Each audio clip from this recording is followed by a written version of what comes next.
Hello बच्चों, कैसे हैं आप लोग। तो स्टार्ट करते हैं आज का टॉपिक। आज हम लोग जो डिस्कशन करने जा रहे हैं वो है triangle law of vector addition. कोई भी दो वेक्टर्स हैं उनको ऐड करने के लिए दो तरीके, एक पैरेललोग्राम लॉ है, दूसरा ट्रायंगल लॉ है। बट जो बेसिक लॉ है वो ट्रायंगल लॉ ही है। अभी हम लोग आगे बात करेंगे कि जो पैरेललोग्राम लॉ है वो बेसिकली ट्रायंगल लॉ से ही जनरेट होता है। खैर, तो सबसे पहले दो वेक्टर्स को ऐड कैसे किया जाता है। लेट अस सपोज आपके पास एक वेक्टर ए है और दूसरा वेक्टर है बी। कोई दूसरा वेक्टर ये है बी, तो दोनों को ऐड करना है। तो ऐड करने का तरीका क्या है, जैसे आपको फाइंड करना है vector A plus vector B, vector A plus vector B निकालना है। तो जिस वेक्टर में ऐड करना है, वेक्टर ए में वेक्टर बी को ऐड करना है, तो वेक्टर ए को एज इट इज नोट कर लीजिए। फिर वेक्टर बी की टेल वेक्टर ए के हेड पर उठा करके रख दीजिए। वेक्टर बी की टेल वेक्टर ए के हेड पर, तो ये टेल यहाँ पर डायरेक्शन चेंज नहीं होनी चाहिए। जो डायरेक्शन इसकी थी वही डायरेक्शन यहाँ पर भी होनी चाहिए, ठीक है ना। अब इसकी टेल से ए से बी को ऐड किया गया है, तो ए से बी की ओर एरो लगा दिया। This is the vector A plus vector B, यानी कि ये क्या है, वेक्टर ए और वेक्टर बी का रिजल्टेंट है। That is known and resultant of vector A plus vector B and it is denoted by capital R. समझ में आई बात। ये वेक्टर को ऐड करने का तरीका है। कितने भी वेक्टर हो, 1 2 3 4 10 20, क्या करना है, पहले वेक्टर का हेड दूसरे का टेल लेकर के और उसको बिना डायरेक्शन में इंटरफेयर किए हुए ऐड कर देना। अगर जो इनमें से सब्ट्रैक्ट करना होता, अगर जो मान लिया वेक्टर ए और वेक्टर बी का सब्ट्रैक्शन करना है, ये वेक्टर ए था, ये वेक्टर बी है, तो वेक्टर ए में अगर जो वेक्टर बी का सब्ट्रैक्शन करना पड़े तो बेसिकली हम vector A minus vector B को लिख सकते हैं vector A plus minus of vector B. और माइनस साइन क्या करता है, डायरेक्शन को इंडिकेट करता है। तो माइनस वेक्टर बी का मतलब क्या हुआ, वेक्टर बी की डायरेक्शन को एक्सचेंज उल्टा कर देना है, जस्ट अपोजिट। तो अगर जो वेक्टर बी है ऐसा है तो ये वाला क्या हो जाएगा, ये हो जाएगा माइनस वेक्टर बी। तो अब हमें क्या करना है, वेक्टर ए में माइनस वेक्टर बी को ऐड करना है। तो चाहे कह लीजिए वेक्टर ए में वेक्टर बी को सब्ट्रैक्ट करना, या कह लीजिए वेक्टर ए में माइनस वेक्टर बी को ऐड करना है।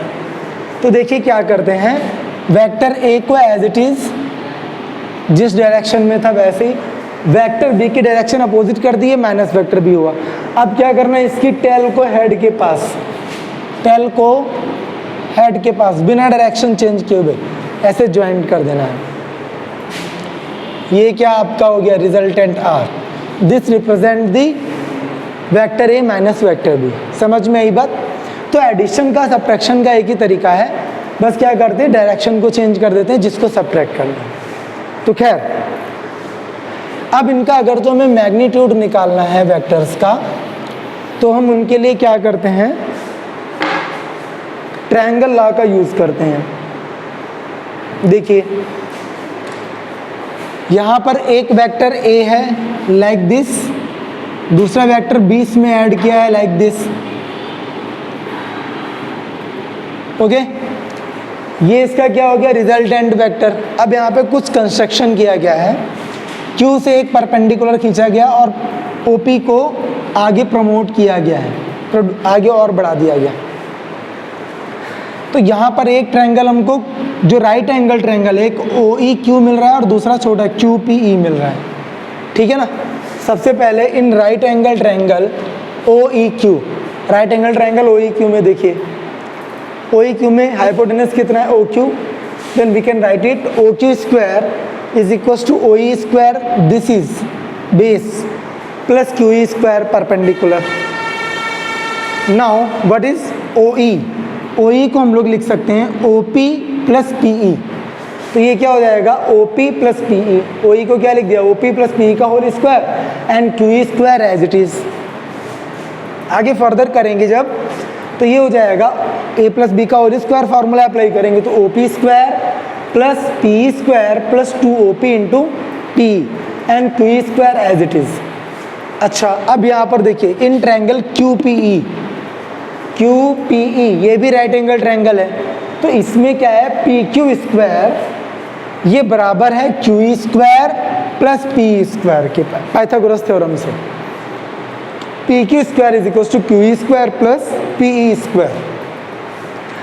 तो यहाँ पर QE स्क्वायर है और PE स्क्वायर है, तो QE square plus PE square की जगह हम क्या लिख सकते हैं, PQ स्क्वायर लिख सकते हैं।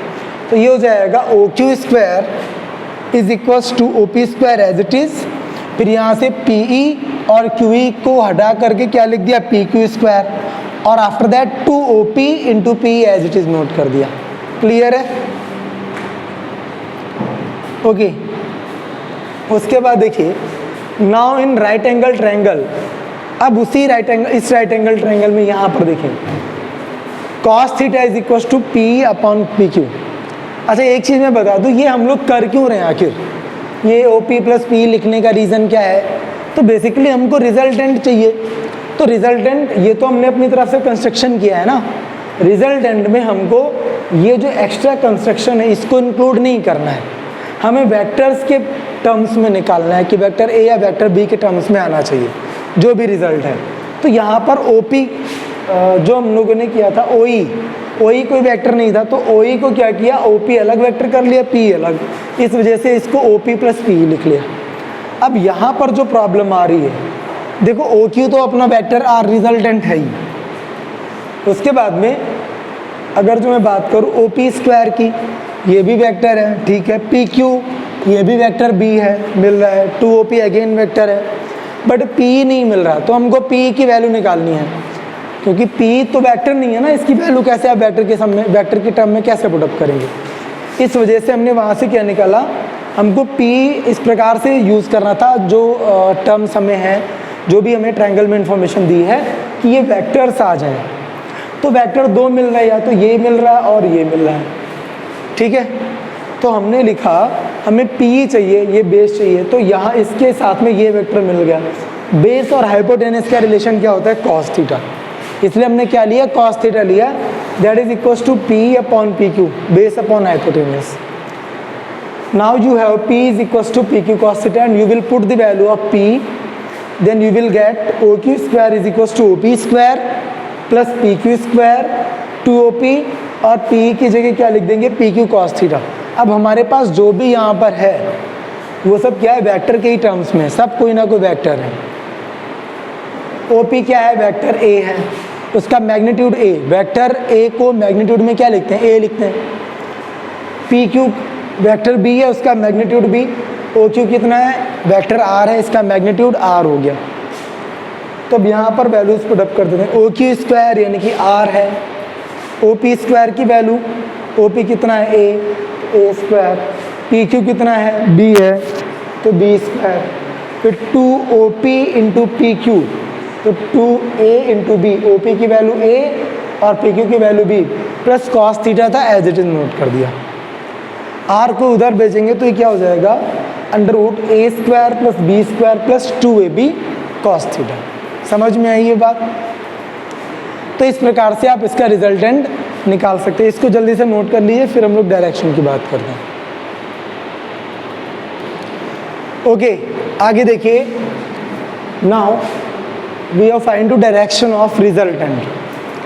अच्छा, यहाँ पर हमेशा ध्यान रखिए, जो एंगल थीटा है ये हमेशा वेक्टर B और वेक्टर A के बीच में जो एंगल मिल रहा है वो भी राइट साइड से, एंगल हमेशा राइट साइड से लेते हैं, ठीक है ना, ये डायरेक्शन होती है एंगल की, एंटी क्लॉकवाइज। तो यहाँ पर देखिए, जो रिजल्टेंट है, रिजल्टेंट का स्लोप ही तो डिसाइड करता है what is the direction of resultant, and you know that slope of any line, any segment, we can say that is tan theta. Slope को tan से दिखाते हैं, तो रिजल्टेंट की डायरेक्शन को अल्फा मान लिया, एंगल को, सॉरी, तो tan alpha is equal to perpendicular upon base QE upon OE, QE as it is, OE को लिख सकते हैं OP प्लस PE।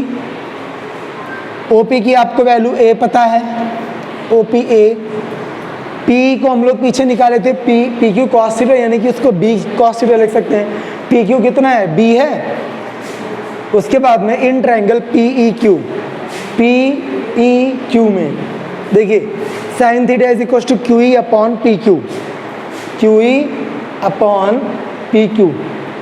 अब हमें यहाँ पर QE गायब करना, ध्यान रखिए, क्योंकि कोई QE जो है वेक्टर के टर्म में नहीं है, तो QE के अकॉर्डिंग ये क्या है, परपेंडिकुलर, और हमें कौन सा वेक्टर मिल रहा है, हाइपोटेनस वाला, ये वेक्टर B। तो परपेंडिकुलर हाइपोटेनस का रिलेशन साइन थीटा होता है। So sine theta is equal to QE upon PQ। So QE is equal to PQ sine theta and the value of PQ is B। तो QE की value कितनी होगी, B sine theta. तो value put up कर देंगे, QE is equal to B sine theta, OP की जगह A, P की जगह B cos theta, and this will represent the direction of the resultant. You have to find the angle by this formula, and you can say that alpha is equals to tan inverse B sin theta upon A plus B cos theta. यही जो angle आएगा that will be the direction of the resultant. अच्छा, अब देखिए parallelogram law में क्या करते हैं। पैरेललोग्राम लॉ में बेसिकली एक पैरेललोग्राम ड्रॉ किया था, मेथड सब यही रहना है, सिर्फ यहाँ पर ये एंगल है, ये वाला वेक्टर है, ये वेक्टर है। अब आपने क्या करना है, देखिए मैं यहाँ पर इसको बनाता हूँ, ये वेक्टर A, इसमें वेक्टर B को ऐड कर दिया गया, ठीक है ना। अब एक पैरेलल लाइन खींच लेनी है इस प्रकार से जो इसके पैरेलल हो, दूसरी पैरेलल लाइन वेक्टर A के पैरेलल खींच लेनी है, ठीक है ना। तो अब ये क्या बना रहे हैं मिलकर के, एक पैरेललोग्राम बना रहे हैं। इसका जो डायगोनल होगा, ये डायगोनल किसको रिप्रेजेंट करेगा, इसके रिजल्टेंट को।